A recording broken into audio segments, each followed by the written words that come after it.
नमस्ते दोस्तों, मिस्टीरियस आवाज यूट्यूब चैनल में आपका स्वागत है। इस चैनल पर आपको सभी प्रकार की कहानियां सुनने को मिलती है। तो आइए आज की अपनी कहानी की ओर बढ़ते हैं।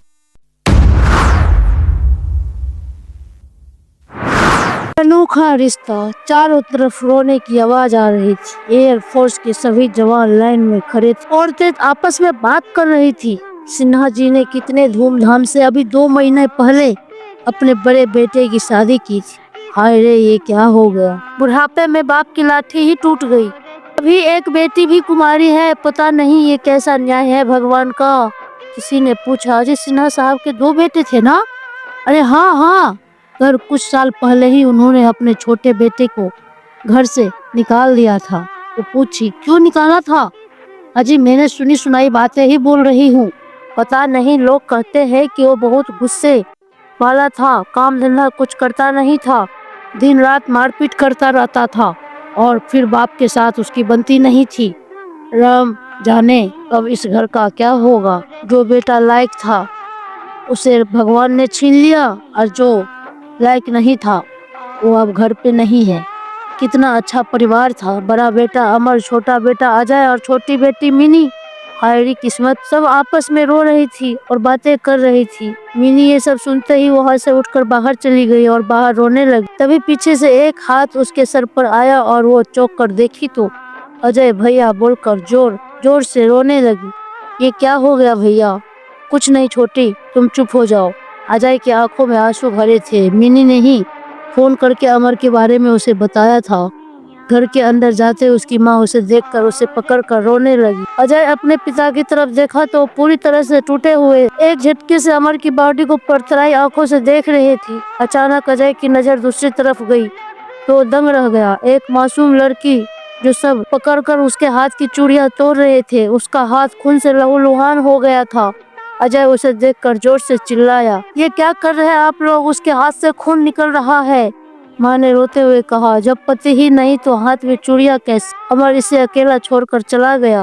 ये तेरे भाई की बीवी आराधना है, अब इसकी जिंदगी सुनी हो गई है। वो रोते रोते अमर के पास बैठ जाती है। फिर थोड़ी देर बाद सब अमर की बॉडी को उठाकर ले जाते हैं। सबका रोते रोते हालत खराब हो गया था। अजय ने अपने भाई को मुखाग्नि दी। घर में चारों तरफ सन्नाटा छाया हुआ था। घर की रौनक खत्म हो गई थी। इस तरह कुछ दिन बीत गए। कुछ दिनों के बाद अचानक आराधना को चक्कर आया और वो बेहोश हो गई। सब परेशान हो गए, क्या हुआ? थोड़ी देर बाद डॉक्टर आया और चेक किया तो बोली, बधाई हो, खुशखबरी है, ये माँ बनने वाली है। सबकी खुशी का ठिकाना नहीं रहा। माँ ने कहा, मेरा अमर वापस आ रहा है। मिनी बोली, अब तो आप थोड़ा मुस्कुरा दीजिए, मैं बुआ बनने वाली हूँ। वो आराधना को अपने गले से लगा लेती है। सभी की खुशी को ग्रहण लगाते हुए मौसी जी बोले, कौन खुश होगा? बिन बाप का बच्चा कैसे पलेगा? उसका कोई पालने वाला भी तो होना चाहिए। तभी मौसी का बेटा सुंदर बोला, माँ ऐसा क्यों बोल रही हो? मैं हूँ ना। फिर सबको देखते हुए बोला, मेरा मतलब हम सब मिलकर इनको पालेंगे। ये अनाथ कैसे होगा? क्यों, मैं सही कह रहा हूँ ना माँ? मौसी जी ने सुंदर की तरफ देखते हुए बोला, अरे हाँ हाँ, मेरा बेटा का दिल तो इतना बड़ा है कि सबके लिए दया रखता है। हाय रे मेरा बच्चा। मिनी और आराधना को यह सुंदर बिल्कुल पसंद नहीं था। माँ ने आराधना से कहा, तुम आराम करो, कोई चीज की जरूरत हो तो मुझे बताना। थोड़ी देर बाद आराम करने के बाद जब वो किचन में पानी के लिए गई तो सुंदर वहाँ आया। उसने कहा, मुझे भी प्यास लगी है, पानी मिलेगा क्या?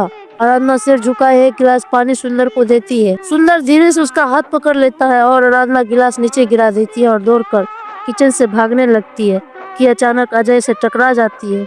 अजय गुस्से से बोला, पागल हो गई क्या?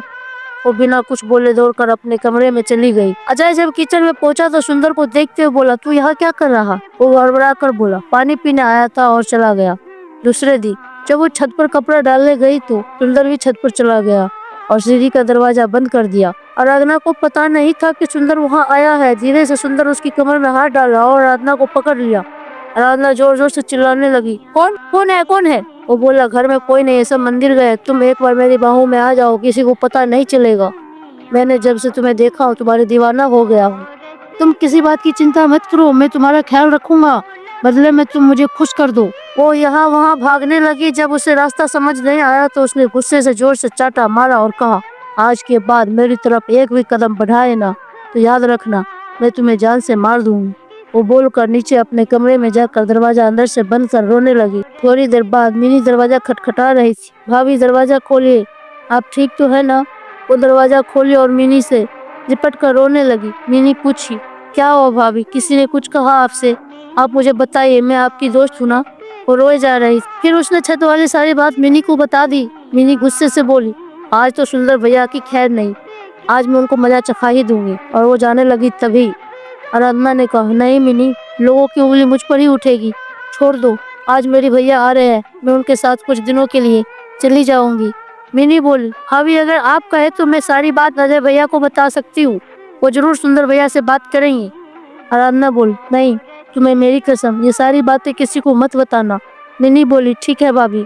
तभी से हम घर का काम करने वाला नौकर आया और बोला, बहू रानी, आपके भाई साहब नीचे आए हैं। दोस्तों, ये कहानी नई है। एक औरत, विधवा औरत, एयरफोर्स की विधवा, उसके साथ क्या सब होती है आइए जानते हैं। इससे पहले हमारे चैनल को आप लोग सब्सक्राइब जरूर कर ले। आराधना नीचे गई और अपने भाई के गले लगकर रोने लगी। रमेश भाई बोला, चुप हो जाए, अभी मैं हूँ, सब ठीक हो जाएगा।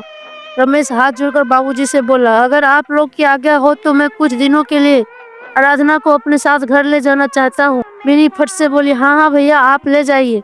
वो कुछ दिन आप लोगों के साथ रहेगी तो मन बहल जाएगा और खुश हो जाएगी।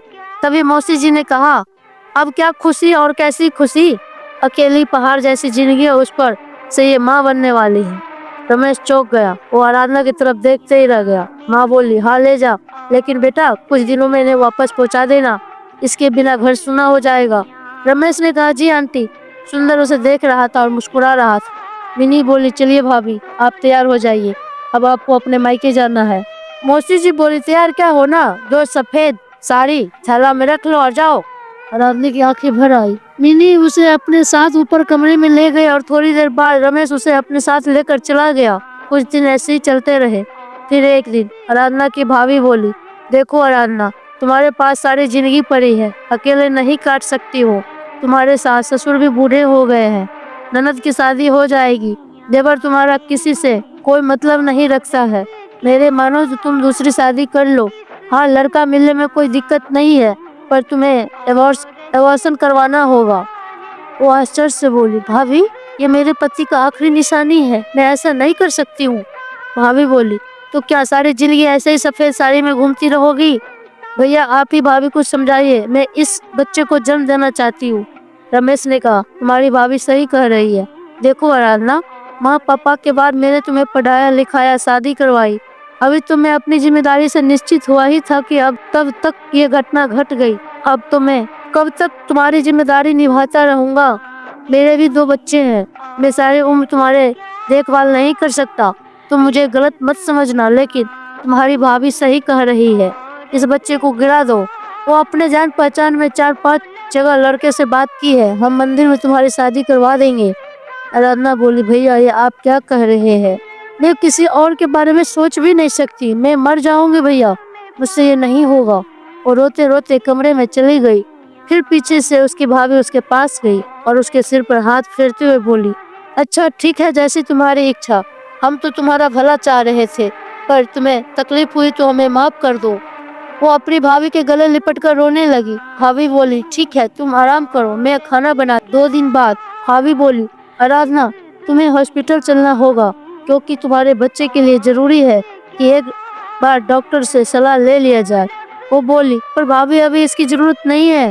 भाभी ने कहा, मैं अब कुछ नहीं सुनना चाहती, मैंने डॉक्टर से बात कर ली है, वो तुम्हारे कुछ टेस्ट अल्ट्रासाउंड करेंगे, फिर हम वापस आ जाएंगे।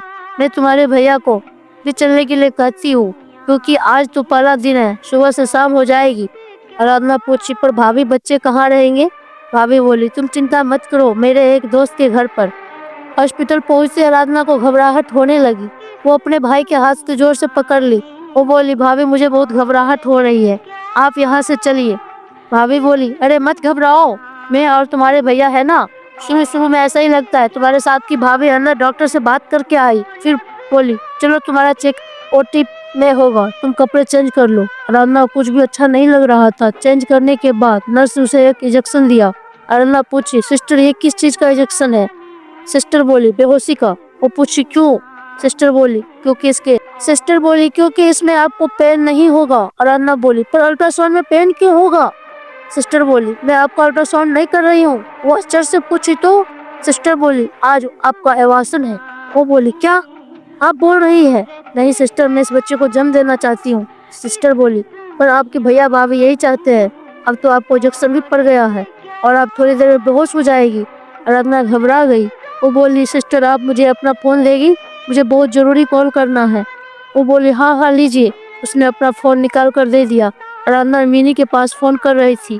जब मिनी ने फोन उठाया तो रोते रोते बोली, मिनी मिनी मेरे बच्चे को बचा लो, ये लोग हॉस्पिटल मुझे लाए हैं। मिनी बोली, क्या हुआ भाभी, आप क्यों रो रही है? कौन लोग आपको हॉस्पिटल में लाए हैं? वो बोली, मिनी मेरे भैया भाभी मेरे बच्चे को खत्म करना चाहते हैं। वो मेरी दूसरी शादी करवाना चाहते हैं। मुझे बेहोशी की दवा दे दी गई है। प्लीज मेरे बच्चे को बचा लो, मैं नहीं जी पाऊंगी उसके बिना। मिनी बोली, भाभी आप किस हॉस्पिटल में है? वो बोली, हमारे घर के पीछे वाले रोड नंबर 5 जो बड़ा हॉस्पिटल है, मैं वहीं पर हूँ। प्लीज जल्दी से आ जाओ। और वो रोते रोते बेहोश हो गई। मिनी ये सारी बात सुनते ही दौड़कर अजय के पास गई। वो बोली, भैया जल्दी चलिए, उन लोग आराधना को भाई के बच्चे को मार देंगे। अजय आश्चर्य से बोला, कौन लोग? भैया भाभी के परिवार वाले उनकी दूसरी शादी कराना चाहते हैं, इसीलिए उनका एबॉर्शन करवा रहे हैं। भाभी बहुत रो रही है, वो इस बच्चे को जन्म देना चाहती है। उन्हें डॉक्टर ने बेहोशी का इंजेक्शन भी दे दिया है। आप चलिए मेरे साथ, भाभी को बचा लीजिए, नहीं तो बच्चे को बिना मर जाएगी। आगे क्या होगा ये सब जानने के लिए हमारे चैनल को सब्सक्राइब जरूर कर ले। फिर मिलेंगे नेक्स्ट पार्ट में। तो तब तक जय हिंद। और कहानी थोड़ा भी आपको दिल को छुए तो एक लाइक एक कमेंट प्लीज कर दीजिएगा। नमस्ते।